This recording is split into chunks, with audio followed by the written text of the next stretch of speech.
Shabbat Shalom. I'm Cantor David Proser from Kempsville Conservative Synagogue, Kehillat Bet HaMidrash in Virginia Beach, Virginia. And this is our Torah portion for Saturday, Shabbat of April 24th, 2021, corresponding to the Hebrew month, the 12th of Iyar, 5781. We thank Rabbi Joseph Prauser, Rabbi Matthew Berkowitz, Rabbi Michael Gold, Rabbi Joyce Newmark, and the United Synagogue Torah Spark series for their various teachings and publications on this week's Parsha. This Shabbat, as we did last week, we again read a combined double portion from the Torah, Parshiyot Acharei Mot and Kedoshim. Acharei Mot begins on page 679 of your Eitz Chaim Chumash and page 480 of the Hertz. Parshat Acharei Mot is familiar because it's the Torah reading for Yom Kippur. The Parsha begins by returning to the immediate aftermath after the death of Aharon's two sons, Nadav and Avihu. Aharon is disallowed from entering the Holy of Holies at will. God instructs Moshe to guide his brother and his remaining nephews in a detailed description of the Yom Kippur ritual conducted by the high priest. Only on this day is he permitted to enter the Holy of Holies. The sanctuary is purified, and the priest, in his elaborate vestments, atones for himself and his household and the community of Israel by means of 3 confessions and expiatory sacrifices. The central ritual of the day involves the random designation of 2 he-goats. One for the Lord is sacrificed as a sin offering. The sins of the Israelites are transmitted symbolically to the second goat, popularly known as the scapegoat for Azazel. That second goat is sent off into the wilderness where it is set free, carrying away the transgressions of the people. Contrary to the popular misconception, the scapegoat is not killed in this ritual. The meaning of Azazel is somewhat elusive. It is used contemporarily in Hebrew as the equivalent of hell. Its biblical usage may be the name of a desolate area to which the goat was sent. Rabbinic interpretations vary. Azazel is said to describe the harshness of the desert or to refer to the goat itself. Azel or Ez-Azel also approximates the Aramaic phrase, the goat that goes away. Azazel may also derive from a mythic wilderness demon. The English term scapegoat is medieval, dating only to the 16th century. The annual observance of Yom Kippur as a day of atonement and self-denial is prescribed as a permanent sacred rite. Chapter 17 deals with the prohibition against the consumption of blood and carrion, and the centralization of the sacrificial cult, and lists the dire sanctions for violations of these norms. Acharei Mot concludes with a detailed list of forbidden sexual practices, among them various degrees of incestuous relationships and other illicit unions. This code of sexual mores distinguished Israel from the degenerate nations of Egypt and Canaan, and its neglect is deemed grounds for expulsion from the Promised Land. Parshat Kedoshim, beginning on page 693 of the Eitz Chaim Chumash and page 497 of the Hertz, opens with the overriding commandment that gives the Torah portion its name. Kedoshim tihiyu, ki kadosh ani Adonai Elohechem. You shall be holy, for I, the Lord your God, am holy.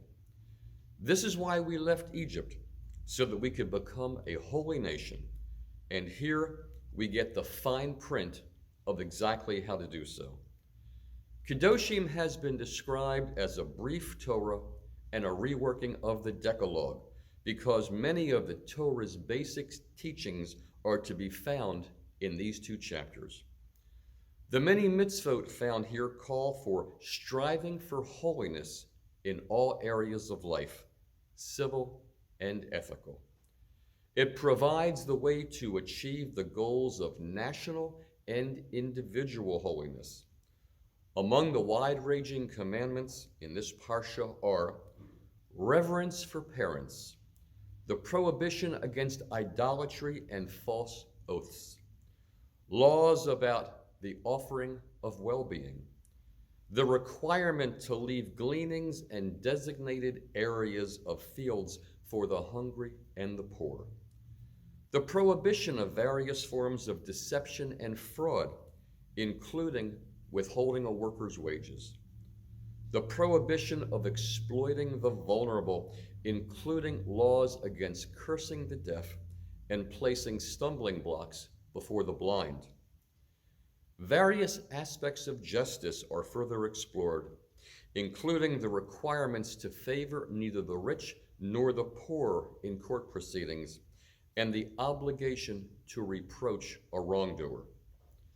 The Parsha includes a number of agricultural-based commandments, including the law of the Orlah, the prohibition against consuming fruit produced by a tree less than 4 years old. Tattooing is prohibited, as is cutting gashes in the flesh.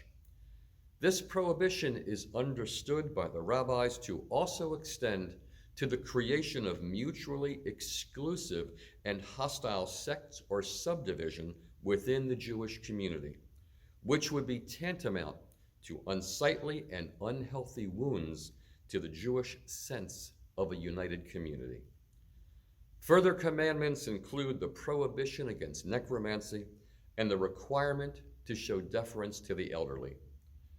The fundamental Jewish value of relating to the stranger with love is prescribed and linked to the Jewish national experience of being strangers in the land of Egypt. The obligation for honest business practices, especially honest weights and measures, is also provided. Parshat Kedoshim also teaches perhaps the most famous lesson of the Torah, V'ahavta l'oreacha kamocha, that you will love your neighbor as yourself, a simple yet complex teaching.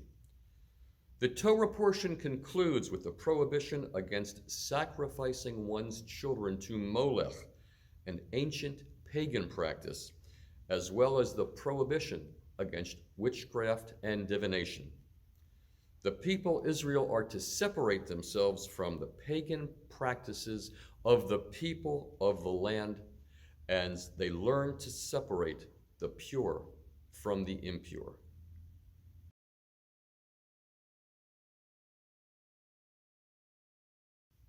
This week's Haftorah is from the book of Amos, chapter 9, verses 7 to 15, found beginning on page 706 of the Eitz Chaim Chumash and page 509 of the Hertz. The key word of Jewish existence to the prophet Amos is righteousness, which to him meant holiness in the life of the individual and the triumph of right in the world. The opening of our Torah portion strikes the note of consecration in our individual lives. This Haftorah is an oracle against those who have rejected that high Jewish ideal and thereby brought about the downfall of the kingdom. Shabbat Shalom, good Shabbos. Thank you for watching. Please be sure to subscribe, to like, to hit the notification bell so you'll always know when we post new content, and feel free to leave comments below. Shabbat Shalom.